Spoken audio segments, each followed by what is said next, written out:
Here is what we were left with after all of that mashing, and yes, I do know what that looks like. Hello everyone, happiest of days to you. We are now on week 42, and here is what we're serving up today.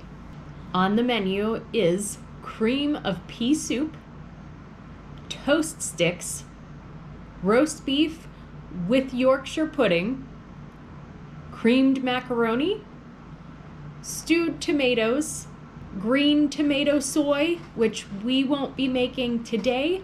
We will make this at a later date when we do probably a full several videos of all of the canning and preserving type recipes. But we will be having the walnut and apple salad and the pineapple shortcake with whipped cream. This recipe is the same thing as the raspberry shortcake in the 34th Sunday dinner, and it did not turn out well. There were probably a few things that I should have done a little bit differently, but I'm not confident that it was good enough to make a second time and to waste all of that food. So I think we're going to skip that, and we'll just do the walnut and apple salad for dessert. And of course, we will have our coffee. If this is your first time joining us, thank you so much for being here. My name is Ashley. I'm a registered dietitian, and I am taking two of the biggest loves of my life, food and vintage, and we're combining them for this project, the 52 Sunday Dinners project. The recipes that you're going to find us creating in this series are from the 52 Sunday Dinners cookbook from Women's World magazine. They put out a series of several different cookbooks. This is one of them, and we're going to go through and make the majority of all the recipes every week for a full year. And with that, let's grab our aprons and get into the kitchen.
Here is what we were left with after all of that mashing, and yes, I do know what that looks like.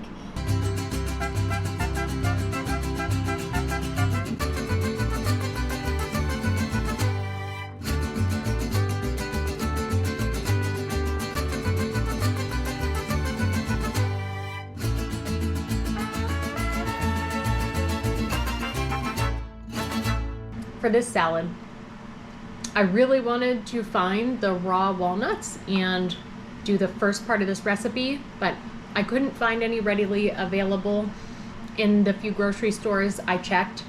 They might be available in some of the other ones, but I didn't think it was a cost-effective and time-effective thing to go around to several different towns looking. And I do try to avoid ordering online as much as possible. So if I could find a decent alternative, I'm probably going to use that instead of ordering online. So for this, we have just regular chopped walnuts that were already done for us. When I looked it up, I wasn't sure how much a raw walnut yields in terms of cups or tablespoons. When I checked, it said 7 walnuts yield about 1 cup. And we're gonna half this recipe just in case I don't like it, and that way this food doesn't go to waste. And so I've got just shy of a cup, and the apples actually come from the farm here, and we're making all sorts of different things like apple jelly. We're probably going to freeze dry some of them. I'm not sure what else we'll do, applesauce of course, but we're also going to use them for this recipe here. I'm not sure if you can hear anything in the background, but if you're hearing little tiny peep peeps, we had a few surprise babies. Our ducks surprised us with 8 babies, and a few of them are in the house right now because it's pretty cold out here as far as ducks go, and one of them was not going to make it, and so we brought it inside, and now he or she is just peeping all over the place. So if you hear that in the background, that's what's going on. Yeah. It says to mix this with a thick boiled dressing or mayonnaise. Now, we made this mayonnaise a few days ago, and if you remember, if you saw that video, you know that this mayonnaise is not very thick. In fact, it's very thin, almost like more of a salad dressing vinaigrette. It smells pretty good. Yeah, you can see it's very thin. Losing some captain. I have an absurd amount of different pasta shapes, and this recipe, I assume when it says macaroni, it means elbows. Somehow I have gotten down to the end of my elbows, and I don't have any more after this. And so this is not going to be enough to recreate this recipe. So instead, I think I'm going to go with mini shells. They're just adorable little teeny tiny shell pasta, and I think we have enough to recreate this recipe. Now for the amount of pasta, as you can tell, I had a gallon of pasta, which is not helpful. But a few videos back in the Italian spaghetti video, I think I had mentioned not knowing how big the packages would have been for one package. And thank you to Civilization in Ruins, my now dear friend through the internet. All of you that comment and leave me helpful things, I consider you, whether you like it or not, my dear friends now. But she pointed out that she saw an ad and has packages from some of the places back then. And the ad that she saw had a package of pasta for, I think she said 6.5 cents, but it was a 1 pound package.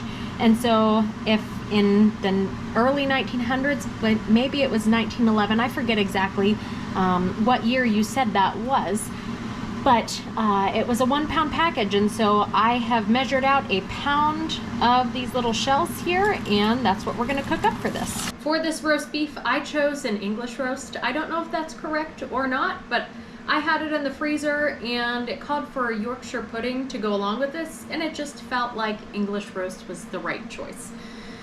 I am going to now dry this with the hand towel. And this is about a 2 pound roast. I'm sure back in the day they would have been making a much bigger roast for 6 people. But this is a 2 pound roast, and it says 15 minutes for every pound. I also am not sure if that's 15 minutes after the initial 30 minutes, or if it's 15 minutes per pound total. So if it should just be the 30 minutes, or if it should be 60 minutes. We'll check it after the first 30 and see what happens. And if it looks ready, then we'll go for it. And if not, then I guess we'll just keep letting it go. We have the suet left over from last week's steamed suet pudding, which was so amazing. And I have several pounds of suet left over. So this where normally, if we hadn't made that, I would just be substituting butter or lard or shortening, something like that, maybe even oil here, but most likely butter. We actually have enough suet to get this done. Oh, it smells so good.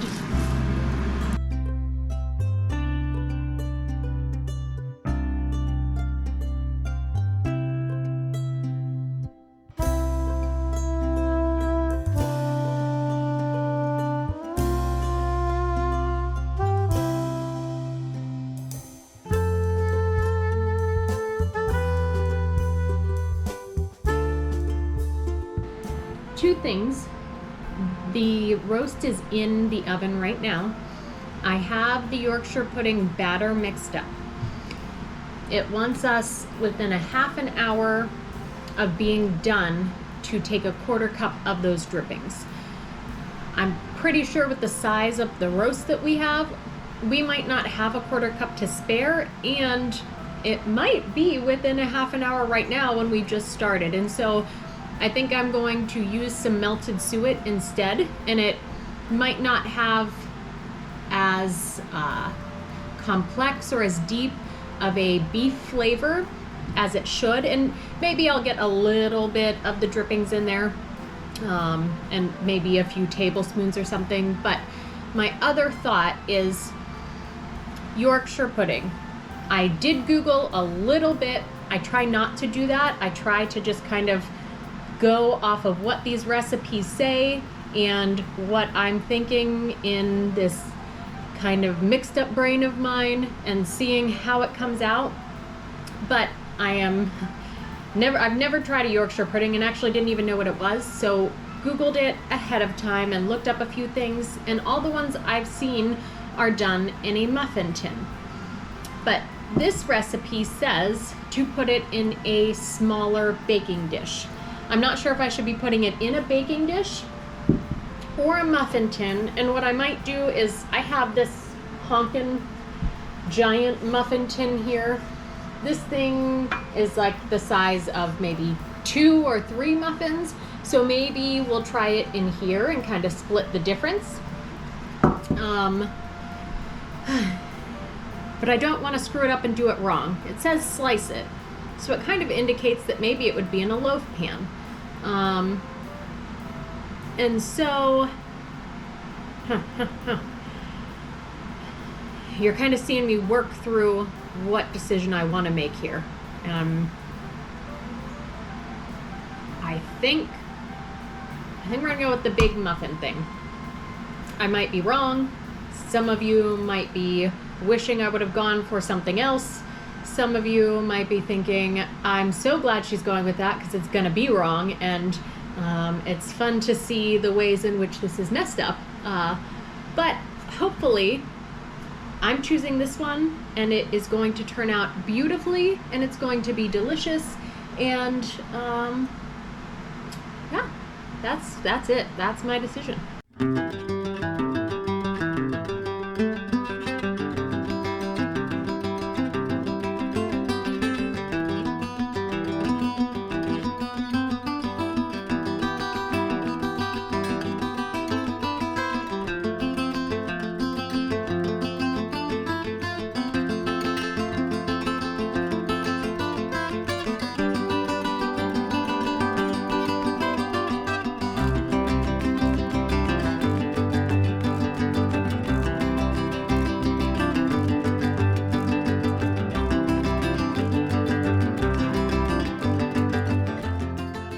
Now, the recipe doesn't say to make a gravy like it does with all of the other recipes. It says just the pan gravy, but it's just the drippings right now. I feel like we probably should make a gravy with this. I don't know if that's right or not. Correct me if I'm wrong, but let's just make a quick gravy here.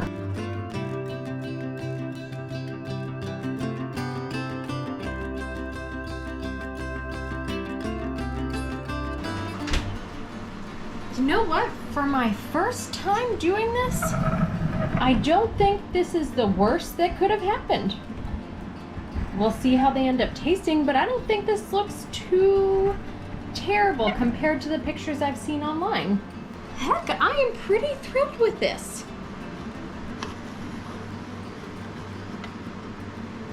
All right. What do you think?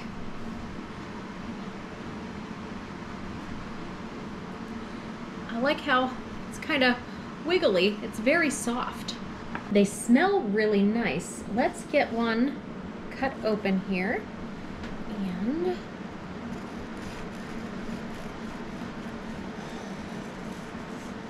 ooh. I don't know if that's what it's supposed to look like. Those of you who have a lot of experience, you'll let the rest of us know down in the comments whether this is what it should look like, if something maybe should have been done differently. All right, hopefully this is gonna soak up all of this grease. And you know what, as I'm placing it around, maybe we weren't supposed to make a pan gravy. Maybe it was just supposed to be the drippings and this was supposed to soak up the drippings. But we have committed to this gravy and there's no going back, so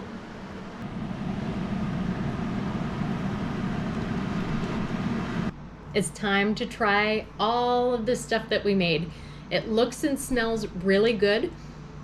I think my favorite thing might be this little log cabin toast stick creation. And as I'm looking at it and reading these recipes, I'm just picturing what the kids would have done with this, because I imagine this is probably a job that the mom or lady of the house gave to the little kids that are running around and getting under her feet. She probably tossed a bunch of toast sticks at them and said, go build a log cabin out of this. And so I wonder what some of those log cabin creations looked like. And I'm also picturing one of the little brothers or sisters pulling the very bottom one and all the fights that ensued when the bottom one came out and somebody broke brother or sister's log cabin. But this is just so darn cute. The pea soup, so we're going with this first, and I love the way it smells. Personally, I really like canned peas, and I know a lot of you, most people that I know really hate canned peas. The mushy pea kind of thing looks like, well, you know what it looks like. But I happen to love it. So I think I'm really going to enjoy this. And I assume that these toast sticks are supposed to be eaten with the soup. The recipe does say that it goes really well with the croutons from one of the other dinners that we made, but we're going with our little log cabin here. So I'm just gonna break up my stick and we're gonna try this. It's very good. It tastes exactly like the name, cream of pea soup. It tastes like a can of peas got mixed together with milk in a very pleasant way. I really like it. I think this is great. If you like peas, you will love it. If you do not, you will hate this. The butter and salt on those toast sticks is perfect in here. When you bite down, you have a nice crunch with this mushy, creamy pea soup. That crunch then gives way to the butter starting to kind of melt over your tongue and the salt hitting it. This is kind of perfect. I feel like this right here could be a meal or a snack on its own. If these are flavors that you really like, you could stop right here. This is great. But we can't stop right here because we have a lot more to try. And next up is the roast beef with those Yorkshire puddings. I'm excited to try the beef, but I listen to a lot of podcasts and audiobooks that are based out of England, and they talk about these things constantly. And I don't know if it's true or not, if it's something like the stereotypical things that you hear and see in America and then people get to America and it's nothing like that. I don't know if a Yorkshire pudding is the same thing. It's just this stereotypical thing in England and nobody actually eats them. but I hear about it all the time, and I'm just really excited to see what this is all about. And I really hope that I like it, and I hope this is what it's supposed to be, so that the anticipation that I've been building for years is worth it here. All right, let's carve this sucker up, see what she looks like inside. Now, I prefer my beef to be kind of more on the rare side, but based on this recipe, I assume it's going to be more of a medium well. We'll see. Maybe it's cooked a little longer than it should have been. Oh yeah, there's the middle that I like. That middle is done nice and rare. That's the size I like. Yeah, I know, I see I lost a pudding over there. Okay, let's dig into this. I'm going to try the roast beef on its own first and kind of save the best for last here on the pudding. It smells pretty beefy. Well, the sort of edge well done piece is not my favorite. It's a little kind of hard to chew through. And again, could be the cut of the roast. It could be that I cooked it too long. It could be a lot of things. But I want to try that more rare done piece inside and see. Oh yeah, that right there is where it's at. Let's try the Yorkshire pudding. Smells pretty decent. That has a very interesting texture, and it's reminding me of something. I don't know what the something is, but I really like this a lot. So far, based on everything I've had, I mean, what, 3 things that we've had so far, this menu is really great. I think I would make all of these things again. I really would like to try the pudding with the beef here. So let's see how they pair together. Ooh. That's great together. No wonder this is such a stereotypical popular thing. This is wonderful. Stewed tomatoes, I love them, but I've never made them for myself homemade, so I'm very excited to try this. The creamed macaroni. I'm gonna just give you a little peek at this. I expected there to be more sauce. It seems a little bit dry to me. Now, maybe that's because the package that they were talking about wouldn't have been a pound. Maybe they sold different size packages, and this would have been maybe a half a pound or something. Or maybe it's supposed to be dry like this, and it's supposed to be mixed with the tomatoes. Now, the other time, I guess I don't know why this just now occurred to me and I didn't immediately think of it when I'm making these two things together, but what I usually eat my stewed tomatoes with when it's not just as a snack on its own is with macaroni and cheese. And so this is kind of probably a perfect combination. I'm gonna go in with the stewed tomatoes first. It smells so good. This smells like my nanny's house. She's Italian and cooks a lot of the best Italian dishes in the whole world. And it just smells like I'm at her house if I close my eyes.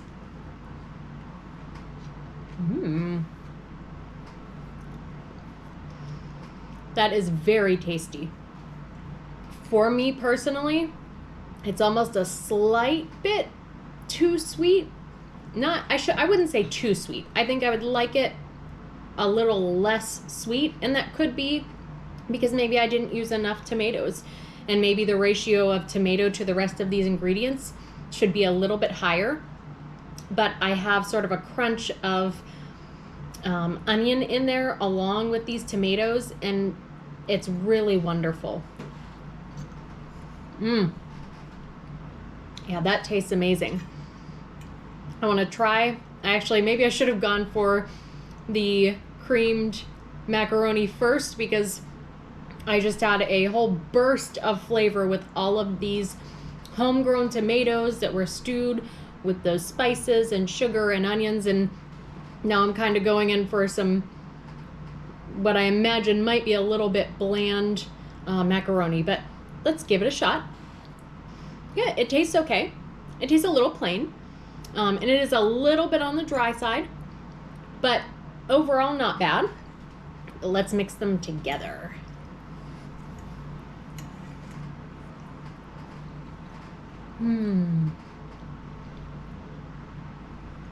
Yeah, together they're great.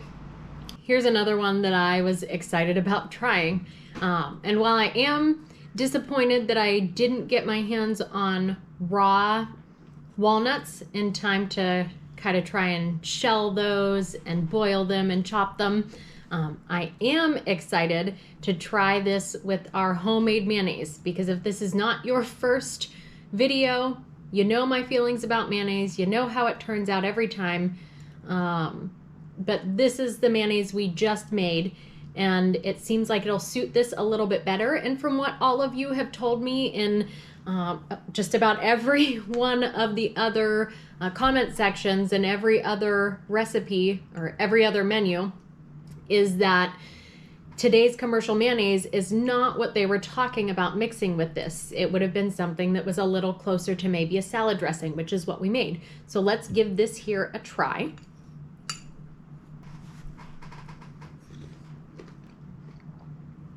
Oh man, that makes all the difference in the world. Now, I don't know, because they said thick boiled dressing or mayonnaise. I don't know if this is the type of mayonnaise that they meant and that they intended for this. This mayonnaise suits this salad really, really well. With the mayonnaise and the heavier walnuts, the apples with the lemon juice kind of add a nice brightness to this. Woo, dropping it all over. And with the rest of the meal was kind of soft. Ah, whoopsie. It's probably not all that bad of an idea that I continue to wear an apron while I'm eating things, because usually a disaster with food going everywhere. But as I was saying, everything else is kind of soft. You have cream of pea soup, creamed macaroni, stewed tomatoes, Yorkshire pudding. It's all very easy to chew through. And so the crispness of these apples is really a nice difference there. Now, we don't have the pineapple upside down cake, which we talked about already. But as I was eating this, there was a discussion had that this Yorkshire pudding might be really good with something sweet on it. And I kind of agree. Put a little drizzle on. Now, if I'm not supposed to do this, just fast forward and look away so that I'm not hurting your hearts. This reminds me of something that I eat at breakfast time, or I have eaten at breakfast time before, and I just don't know what it is. Is it, ooh, the baby. Baby. They make them at the Pancake House in Buffalo. A Dutch baby. A Dutch baby? Is a Dutch baby a thing? Is it a puffy pancake egg thing? Or am I making it up? And if it is a thing, is it like a Yorkshire pudding? I don't know, but this is delicious. I am right. Okay, I Googled it. And Wikipedia, which is always so factual, we know this, a Dutch baby pancake, sometimes called a German pancake, or blah, blah, blah, blah, blah, a hootenanny. Ooh, I like the hootenanny name much better than Dutch baby, is similar to a large American popover. Also similar to a large Yorkshire pudding. That's exactly what this is. So I assume, if when I tasted this, I thought of a Dutch baby, I assume this has to be done correctly. I definitely did this right, I think, probably, maybe, and it's wonderful. As I mentioned in the last video, several of you have asked me to weigh in from a dietetics perspective. Although very delicious, this menu struck me sort of as the opposite of last week's, where last week's I said it wasn't as heavy on the carbs as some of the other menus that we've seen. And this one, when I saw the menu from the beginning, kind of struck me as being a little more carb heavy. We start out with a cream of pea soup, which is a more starchy vegetable, and we serve that with toast sticks. Then we have the Yorkshire puddings with our roast beef, and then creamed macaroni. And on top of that, for dessert, we were supposed to have a shortcake. And so, you know, if I was looking at this, maybe I might omit the macaroni for this meal, or probably not the Yorkshire pudding because I really enjoyed that a lot. If this was a meal that you had a lot of people at, more than the 6 or 7, and you needed to stretch the meal, or you were going to do very small portions and some of this was supposed to be left over for other meals, then that's great. And many of you have mentioned that your family were farmers. You ate a little bit earlier in the day. Maybe your dinner was at 4 o'clock. You had a nice kind of carb heavy meal, and then you went right back out into the field to work. And so you needed those heavy carbs to kind of power you through and get you going. Now, if this meal was just your Sunday dinner, you ate this and sat around, you're probably going to be feeling a little bit lumpy and tired afterward.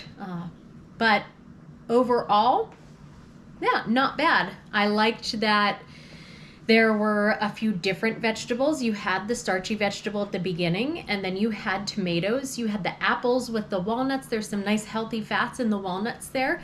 And depending on the oil that you used for your mayonnaise, that could have been a really nice healthy fat for you. Outside of a dietetics perspective, just from a menu standpoint, I think this menu really, all the foods really complemented each other very, very well this week. It's been one of, I think, while the main dish wasn't my favorite, the combination of dishes I think was one of my favorites so far. And I think I'm really enjoying these fall menus much more than I was enjoying some of the earlier ones that we did. And maybe that's because I like the menus better. Maybe that's because in the last few weeks I have improved a little bit and gotten a little more confident in my ability to make these. And maybe it's also because I feel now this kinship and camaraderie and friendship with all of you who are leaving all these comments and telling me all the stories about your families. Food isn't, for most of us, for some of us it is, but for most of us, food isn't just something to fuel your body.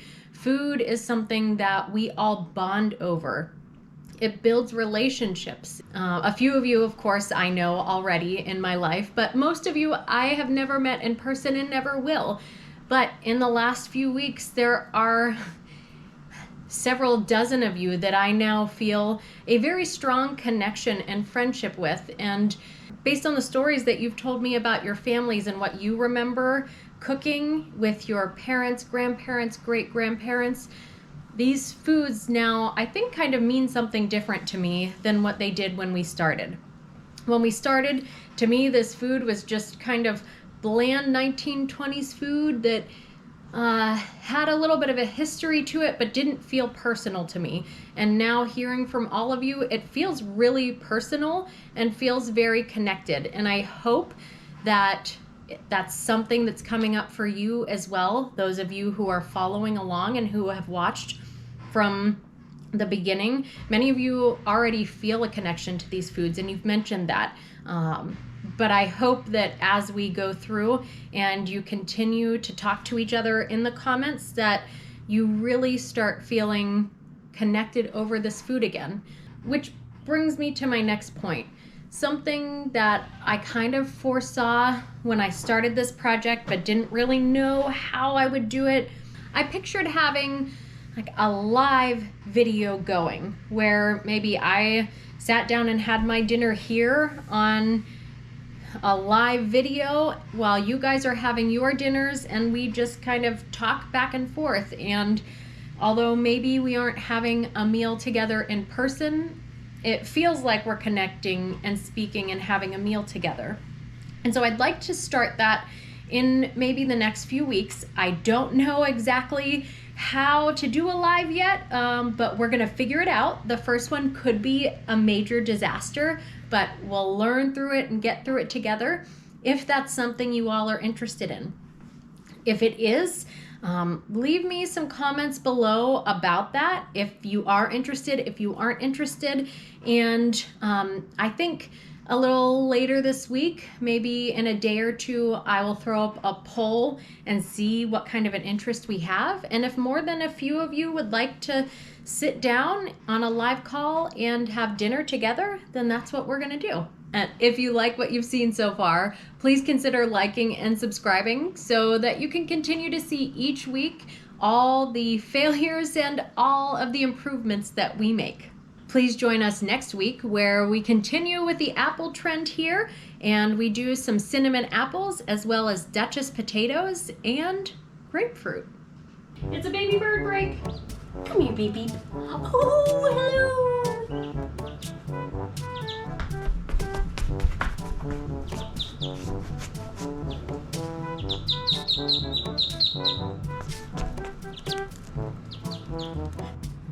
Everyone, this is Beep Beep, and this is Radicchio. And he is ridiculous.